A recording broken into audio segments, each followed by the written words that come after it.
So, Lo, Yeah, tell everyone tell everyone your name and where you're from.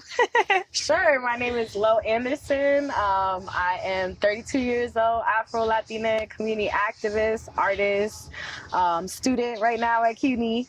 And right now I'm staying in like the Parkchester, Castle Hill, Soundview Avenue, the Bronx. So, two fair zone shouty. Take a little while to get to the train, but I'm glad to be here today, especially So, with you. Thank you, thank you. So, Ode to the Black Fiddler, what is that? So it started as, a think tank, an idea about how, when you look at classical and string music, Black people and brown people are not really always represented. And sometimes folks in our community don't know that something like that is available to them. So my best friend, who is the CEO and founder of Aya Studio, we used to play in a trio together called Audible Chocolate, where I was a poet and guitarist, and she used to play viola with me. A lot of my performance work has also been rooted in community work. So, performing at block parties. And I grew up in this organization called Urban Word NYC. So I used to compete like slam poetry kind of stuff, competed on a national level. But for me, my heart has always been in events like this. So Ode to the Black Fiddler specifically is an annual string music festival that centers BIPOC folks in the community. So that might be Afro-Latina people, Black people, brown people. We just want to see different representation when it comes to string music. We also want to offer the community something a little different, right? It's different than your normal, rap situation, or even different than like an open mic or a poetry scene. It's offering something that's really high level, and these artists work their whole life, to kind of get that skill, and we want to pass that motivation on to other folks, where it's like, listen, you see the shiny images online, and like, of course you want to play, but it's like, it also takes commitment. Like those folks have been playing, my best friend Imani playing since she was 6 years old. So she's also a girl from the South Bronx, and passionate about her community. So when I knew that she was doing this, it took me a while to like actually get my hands involved. But this year, I did outreach coordination for the festival. So it was really important for me to bring some activist organizations. It's an election year, as you know. So one of the things that diverts a lot of money away from music programming and community services is the fact that we're engaged in this war, unfortunately. So I actually invited a few activist organizations to come today, so I want to mention them. Okay, so one of them is called Uptown for Palestine. Right now, the group has a lot of folks from Harlem and the Washington Heights area, but we really want to get more folks from the Bronx to be involved in speaking about what's happening in Palestine. I know they're having an event later on this month, September 28th at Marcus Garvey Park. So if you just follow them at Uptown for Palestine on everything, they have a lot of mutual aid stuff too.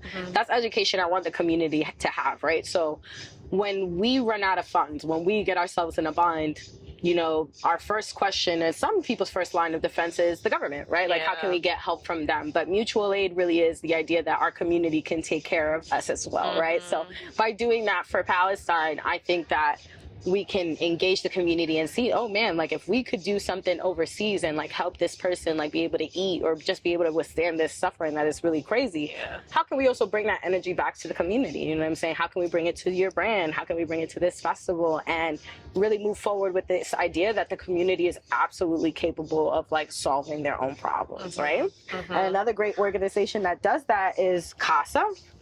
They are called Community Action for Safe Apartments, collaboration with New Settlement, which is the nonprofit. This is a tenant-led organization, so what the tenants want is what gets done. And sometimes you'll see their name when it comes to like protesting in the Bronx. Right now, eviction prevention is a huge thing, right?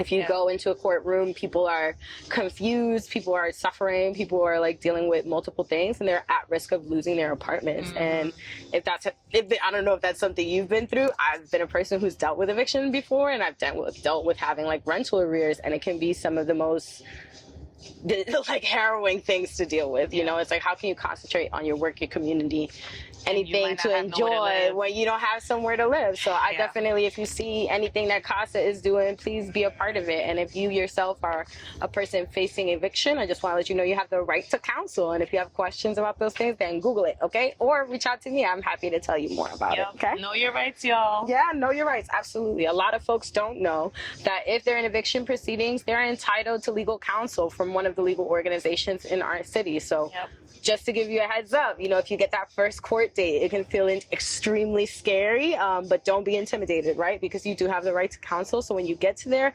ask for your free lawyer in the courthouse, okay? Or when you see CASA, organize with them, get up with other tenants and ask questions about the management companies. Like, they're not in charge of our lives. They're just in charge of our, you know, our rental leases. But how can we demonstrate to them that they need us, right? They need us to make money and we need them to live somewhere. So we got to find a happy medium there if we can. But that's why, you know, it's like, what does all of this have to do with the music festival? In my opinion, social justice and art are like married. And I always say they've been married in my identity. And so I'm always trying to bring that forward to other folks. You know, I have actually met you in a justice environment as well.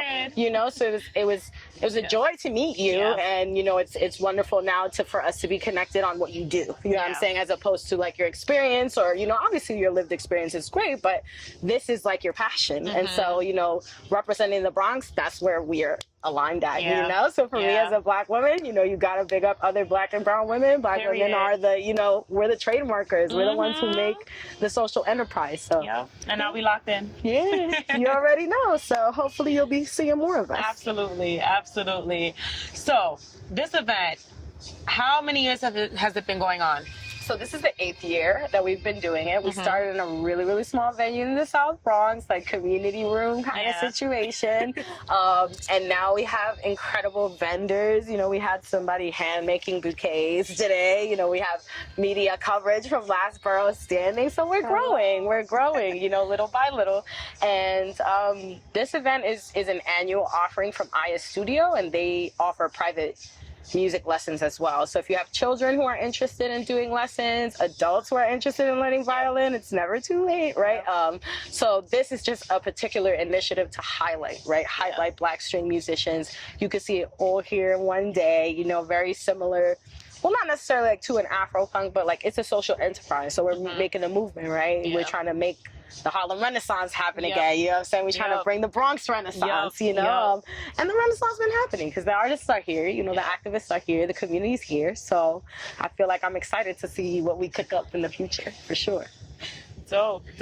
What do you hope people take away from this event every year when they attend? Honestly, I hope they get a sense of like renewal, like starting over. String music is so powerful and it touches the soul in a really different way. And I think, you know, just being able to come here, let loose, you know, have a beer, like we don't put anybody on the hook here, you know, like everybody is welcome, and it kind of takes that elitism away from the string music, right? Because it's like some of us don't feel welcome in Lincoln Center. You know, some of us don't feel welcome in those kind of environments, and so we're able to bring that same vibe, but something more accessible, something more us, you know, which is, you know, folks from the Bronx. Facts. What do you take away from the event every year? Honestly, every year, this is a love story. It's a one-woman show in a lot of ways. I mean, I'm here. I sent some emails about like vendors and stuff like that, but this is really about supporting another Black woman's dream and vision. And, you know, my friend has been doing this for 8 years out of her own dime. You know, we try to keep this community based, and sometimes it can be a little bit of a struggle to like feel like we're getting the reward back. But I think that right now we're in conversation with so many good moving parts, and every year we build more rapport with the community. So, you know, I hope to get out of it every year is, number one, like how to make it easy, how to make things easier for her, you know, so she doesn't have to necessarily be the person doing every particular thing, but also like learning from her, right? Like I want to make my own kind of enterprise or like business, so it's like looking at all the work that it takes, you know, the commitment. I've been here since 10:30 this morning. I probably won't leave till around that time. time. And, you know, that's the commitment of trying to put something on like this for the community. Obviously, once it's going and you see it on social media, it's beautiful. But the background is somebody who works incredibly hard, who I want to see win for sure. And also because I believe that our community naturally, you know, engages with this stuff. Like, I'm not really of the persuasion that this is not for us. I think it's absolutely for us. And I think we should be leading the conversation on what, you know, string music is great. You know, I think Black and brown people from the Bronx, we already do that. We're the trendsetters, you know. So when we decide that something like this is awesome and cool, we can expose even more people in other communities to that as well. Absolutely, absolutely. Well, thank you for that. Sure. My last question for you. So you know the name of this podcast / platform is Last Borough Standing. So when you hear Last Borough Standing, what comes to mind? For me, I'm getting goosebumps thinking about it. I mean, when you first even said it to me as the title, I felt so affirmed by it because I think that it's really the Bronx against everybody a little bit sometimes. And I think that continuing to pour into this community and to believe that it's something that will create like fruition for us, like we can have paradise here. Like, we create paradise. Paradise is in the projects, it's on the train, it's where we're at, you know? So when I think Last Borough Standing, I think a community that has been standing despite everything, you know, despite, you know, the dirty claims, you know, despite the lack of real knowledge about, you know, our borough, the stigma that comes with, you know, maybe moving to the Bronx or moving from the Bronx or whatever. Like, this is a place to be, you know, like, this is a place where there are doctors, lawyers, nurses, activists, you know, media platforms. Like, we doing it all. So I feel like we are going to be the last borough standing, you know, like, we are like the people who are going to be standing after it's all done. Because, you know, if you know anything about the history of the Bronx as well, considering, you know, this used to be a place that was dilapidated. Oh, yeah. You know, the Bronx used to be Especially burning. this area, you know? So it's just like understanding that history and knowing that, like, we've come so far, in fact. Like, we've come so far, and our communities are different. Like, gentrification is going to be different here. Like, we're going to put up a different fight, you know? And I think that I'm excited to see what that looks like, because folks coming into this community trying to displace us, like, they're going to come across something a little more difficult. Like, I think that it's not going to be so easy to push us out. Like, we want to stay here. Like, we want to be a part of this community, and we want y'all to make our community better without displacing us. You know? So, Last Borough Standing, we will be. Absolutely. Thank you so much, Lo. I appreciate you. Thank you for coming. Thank you. So what's your name and where you from? My name is David Jean-Philippe. I'm from Brooklyn, New York, baby. What part of Brooklyn? I'm from Flatbush, man. The You home gotta of the be Caribbeans, Haitian. man. That last name? Oh, Haitian to the core, man. Not Haitian, but Haitian. You know what I mean? I'm from Church Avenue in Nostrand side. What brings you to the Bronx? I got love for the Bronx, man. Bronx is where everything is. It's the foundation of just our culture called hip hop. The foundation of everything. The foundation of what I'm doing, which is streetwear. You know, everything is deep rooted in the Bronx from the streets. So that's why we here in the Bronx. We always showing love to BX. Yes, You know? I love that. So tell everybody that's listening or watching about your brand today. So it's called From the Archive. We take culture narratives, deconstruct that to reclaim the sense of identity and purpose. Do you guys have an Instagram page or We do. website? So it's From the Archive. So you'll put from the and then just type ARX and it should pop up. What made you start this brand? It's crazy. I saw somebody outside of our culture exploiting streetwear, and I felt always like like, that. I felt like I was buying their product, and I felt like I could do it as well. And then I wanted to get into the concept of how do we tell stories through design thinking, and how do we style ourselves without having to say a word when it comes down to design, you know? Yeah. So what brings you to this specific event today? Killing two birds in one stone. Like, not only we could showcase, but we can see other artists showcase their talent as well too. So instead of us selling our product here and telling our message, we get a chance to see musicians tell their message as well too. So that's what brought us here in the BX today, you know? That's dope. What do you think people coming to the event is going to take away? Well, what do you hope to take away from the event at least? Community. Yeah. Community, energy, knowledge, a lot of information, and a lot of information, not direct information, but a lot of like creativity information. That's what I came here for, you know, most importantly. Okay, dope. Last question, and I asked everyone this. All right. You know the name of this podcast. This platform is Last Borough Standing. Last Borough Standing. So when you hear that, what comes to mind? It could be general, it could be specific. What do you think the idea of Last Borough Standing is? Almighty, I don't know why that came to my head, and I'm gonna say that I feel like New York is the epitome of everything that we see, right? So everything that's outside of New York City culturally, right? I feel like it was deep rooted here. So when I hear about Last Borough Standing, I'm hearing it more of like an almighty statement of like, yo, if we're gonna be the last borough standing, this is what comes with it. This is the knowledge, this is the information we're gonna give you of what New York really stands for. And that's what comes to mind. And then comes gentrification right after. Yeah, that's a topic for another day. Thank you so much. No problem. Is there anything else you want people to know? Just follow us on Instagram, man. Tap in with us, man, from the archive. We scaling up right now, so make sure you catch up before you get left behind. All right? Peace and love. Hi. Hey, how are you? I'm good. How are you? I'm good and blessed. Yeah.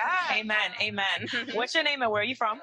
My name is Karen Seymour. I'm from the Bronx, from the northeast area of the Bronx. Let's go. Eden Wall originally, now Pelham Parkway.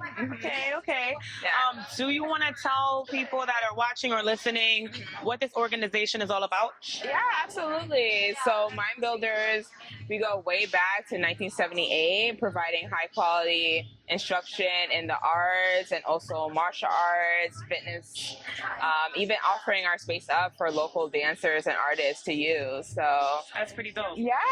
I love that. Mhm. What brought you to this specific event today? We actually came here last year. The organizer has been amazing, and because it draws out those string players of color, we want to offer our services up to them and, you know, let them know that we offer private and group classes for music. So just to catch any kid or, you know, adult that has more extra free time, that we have affordable classes they can take if they want to practice. Yeah. Killing it. What do you hope an event like this brings to the community? I hope it makes the arts accessible and approachable too. It doesn't need to be in a fabulous orchestra or like, you know, Manhattan, right in their own borough. They can experience live talent and also get to connect with local vendors, you know? Yeah. What are you looking forward to for this event today? I'm looking to catch people's eyes in the South Bronx area and let them know about a hidden jewel in the North area. I want to expose them to our programs and our financial aid opportunities as well. So I'm just here to spread the word, you know? Cool. Yeah. Where can people listening or watching, where can they find you guys? Do you guys have a website, social media? Yes, our website is mind-builders.org. You can also find us on Instagram, mindbuildersbac. Check us out on TikTok. Yes. And here's our fabulous dance director and OG of Mind Builders. Yes. Good. I'm good. I just ate something. Right? Yes. See y'all later. Shout out. You want to shout out our Mirror Scholarship auditions, Miss Mel? Yeah. There you go. Okay. I'm on the mic. Okay. Dance director. My name is Mel. Miss Mel, of course, if you come to the building and you meet me. But this is a shout out to all young people who are interested in dance. We are having our Merit Scholarship audition on Tuesday, the 17th of September, 5 to 7. You must have at least 1 year of dance training or experience in any style. It's fine. Actually, go to the website, Mind Builders, www.mindbuilders.org with a dash in between the mind and the builders, and you can sign up for the audition. We're looking for young people between the grades of 5th grade, 10 years old, and 18. You don't have to make a routine. You just have to come and learn several routines and show us how you dance. Really, we just need you to show up and show out, show us what you can do, and that's it. Merit Scholarship audition, September 17th, 5 o'clock, Mind Builders. Thank you. Thank you. Yes. Thank you. Thank you. Yes. Thank you, Miss Mel. So, do you guys have any upcoming activations or events that you want to promote? Yes, so starting September 17th all the way up until Saturday the 21st, we have Arts Discovery Week, where local residents, or not even local, if you just happen to be in the northeast area of the Bronx and you want to take a music class, a theater workshop, you know, a ballet class, come through. They're free and open to the community. You can also view our art collection that we have in the building and tour our, you know, humongous space. So come check us out and sign up today. And one last question for you. Of course. So the name of this podcast is Last Borough Standing. So when you hear Last Borough Standing, what comes to mind? I hear the last borough untouched by the effects of gentrification and displacement of the native New Yorkers here. We're literally the last threshold. Once the OG New Yorkers here are pushed out, the culture of New York will be forever changed, right, into Lululemons and affordable luxury apartments that people can't afford to live in based on the minimum wage in New York City. So a lot of working class people, you know, trying to maintain their home. That's what I think. Thank you. Sorry, that was a little deep. But Thank you. Hey, y'all. Hello, What's your name and where you from? my name is Michelle. My name is Rebecca, and I'm from the Bronx. We're from the Bronx. What This part is my of the mom. Bronx? We're from Morrisania. Okay, We're right let's on go. 149 and Southern Boulevard. And this is Mommy? Yes. Okay, so tell everyone what you guys are doing here today. So this is our products. These are Las Caritas pins, which means the little faces in Spanish. These are all hand-painted pins. We make a little bit of we make some earrings. We make some badge reels, which is how we started. And this is a pandemic baby. Oh, so this was born during This lockdown. was born in 2021. That means you was sitting down bored with nothing to do, and you was able to think and get into a creative I bag. wish I was. I actually worked at a hospital. Oh. Yes. I ended up leaving my job after 11 years to continue with Las Caritas. But yeah, she was a pandemic baby. I made my first badge reel because nobody was wearing their IDs. So the incentive was to be like, maybe it'll get people to wear their IDs. So I made one for me. I made one for Mom. And that was it. Oh my It goodness. took off. Like even administration had. That's so dope. Caritas, yes. That is so dope. Yes. So what brings you guys to the event today? We were actually invited. We went to the Bronx Soul Lounge. They had a couple of artists there. And someone came up to me and they were just like, my sister does, you know, the ode to the Black Fiddlers. And I was just like, what? And they were just like, yeah, because we also represent people of color. Yep. So, you know, and big hair, like we were always taught, like, your hair needs to be straight. It's not professional. Yeah. And then, European beauty standards. yeah, no, we're not here. Sorry. Here. No, not with us. So we were asked to come, and this is a beautiful experience. It's nothing like we've been to before, like an event like this. This event has purpose, and it's an experience. Yeah. I love it. It feels very safe. Yeah. What are you hoping to take away from this event today? Community. Bigging up the Bronx, bigging up our brothers and our sisters, bigging up Palestine, because Freedom. from river to the sea, we're going to be free, all of us. Amen. And that's it. amen, Michelle. Yes. Where can people find you on social media? You can find us everywhere. We're at Las Caritas Pins. We're on YouTube.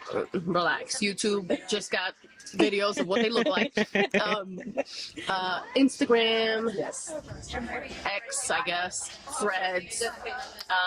We're most active on Instagram, though. That's where you can reach us at. Yes. Yeah. Great. And last question. So you know the podcast name is Last Borough Standing. What comes to mind when you hear that and why? Honestly, I feel gully. Like, I feel real strong. I'm a Taurus. I'm very bullheaded. And that's how I feel the Bronx is. We the last borough standing. We out here, we represent the hardest because we've been to Queens, we've been to Brooklyn, we've been to Manhattan. I'm sorry. Listen, we have. We've been doing this market. We've been doing this market for 3 years, and we have been outside of this borough, and this is the place that we feel at home. We're strong. We're strong. We've received the most love in the Bronx. Like, Absolutely. we haven't been to Jersey, but the Bronx has been something amazing. Yes, I agree. A feat. Yes. Yes. Thank you. Thank you guys. What's your name and where you're from? My name is Geraldine, and I'm originally from Brooklyn, but I live in the Bronx. Oh, Yeah. see that Brooklyn Bronx love? The Brooklyn Bronx It's love. real. I meet people who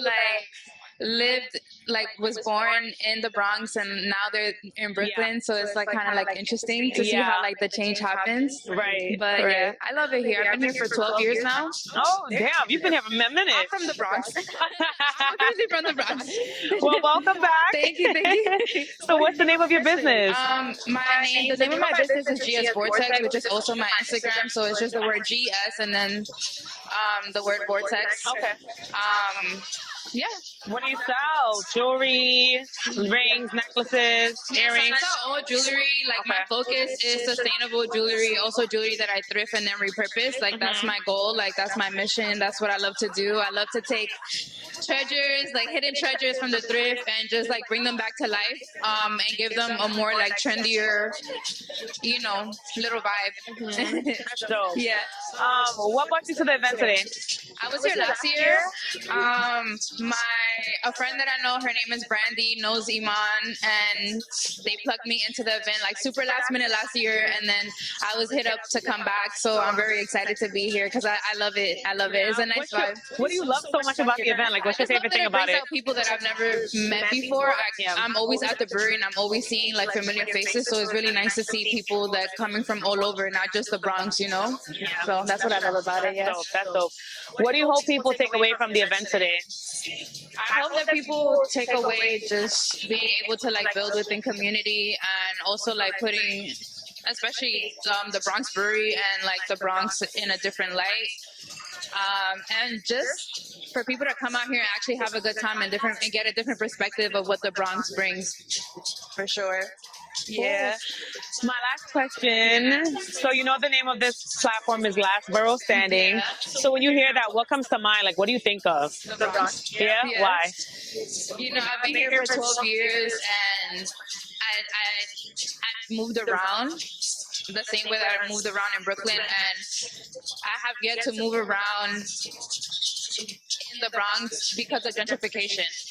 So when I hear the last borough standing, I immediately think Bronx because Bronx is literally the last borough to be gentrified, even though it's already happening. Yeah. Like going back to your point about like even being from like Brooklyn and moving to the Bronx, a couple of my reels went viral, and the comments is like into borough beef. Like everyone coming at the Bronx, and the Bronx is dirty, and the Bronx is ghetto, and there's drug dealers everywhere, and druggies, and just mad shit. Just a bunch of shit talking, and it like triggers me because I'm just like, have y'all even been up here to even say that? Like you're only saying what you think the Bronx is, but there's like parts of the Bronx that you don't even feel like you're in the Bronx. That's like the essence of New York. And there's a little bit of the things that we see that we may think that is negative in all the boroughs. At any point in our lives, we've seen them all. And it's not just the Bronx that's dirty, it's your little assholes too. You feel me? But that's a different conversation. Thank Yeah, thank you. you so much for interviewing me. Bye. Hey, we are Uptown for Palestine. We are a grassroots organization based in Uptown, New York. Our members are from Washington Heights, Inwood, and Harlem, and parts of the Bronx. And we came together in October of this past year, and we are organizing in many different ways to raise awareness to the Palestinian struggle for liberation. And I'm going to pass it to my colleagues to talk more about what we do. Yeah, so we're really excited to be at the Bronx Brewery today at this event. We see our own liberation and the liberation of communities in Harlem, in Uptown, in the Bronx as inextricably linked to the liberation of Palestine and the liberation of all other oppressed nations around the world. And so, yeah, we prioritize organizing with the multi-ethnic and multiracial working class here in our communities. Yeah, so we do a couple of different things. We have a vigil outside Adriano Espaillat's office every Monday. He's the worst. He's a Zionist. He's not in support of our communities. So we've had a vigil outside of his office every Monday until a permanent ceasefire. We also organize mutual aid events called Gaza Kitchens, where we bring the community together. We share food, clothes. We have a people's pantry, a people's clinic. We are trying to create structures outside of capitalist oppression and just show our community that, you know, we care for us, and we are here for us. Yeah, and I'll pass it off to my comrade here. We're doing some fundraising today specifically for one of our comrades' friends who's in North Gaza. So you want to talk a little bit? Thank you so much. Okay, so the story is the story of my friend Mohamed Maid. I met with him and many other Palestinians in North Gaza online, but his story became very close to mine because he's very close to my age, and he, in half of his teeth were lost in an attack, and his jaw is broken, and even when we sent all my family's savings about 4 months ago, we were only able to raise money for him to have water, his community, his mother, water and food for a couple of weeks. So I became very involved with the movement of Uptown for Palestine. I started to do a lot of concerts in order to raise money for him, and we are working a lot, very hard, in order to raise funds for his GoFundMe, in order to pursue the medical evacuation for him, and in order to save the lives of him and his mother and his family. Yeah. What do you hope people from the community take from this event today?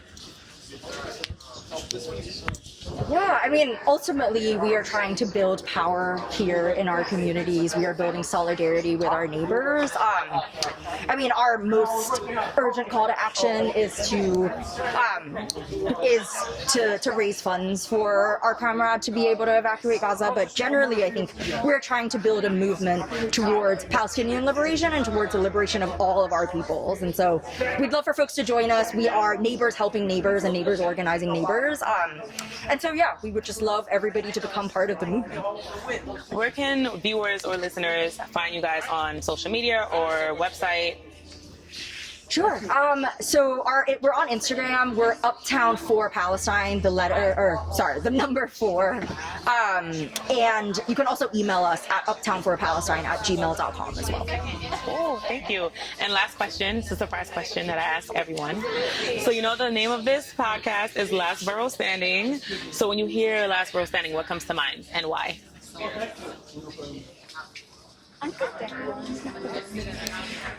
That makes me think of like the last truly New York world that hasn't been taken by gentrification and other sources of like capitalism changes communities and makes them so they serve other people that are not necessarily the people that are indigenous to the land, and so the same kind of oppression that happens in the last world standing and is the same that is working that has displaced so many people. And so much respect for the Bronx. It's a place of resistance. It has always been, and so we are so happy to be here.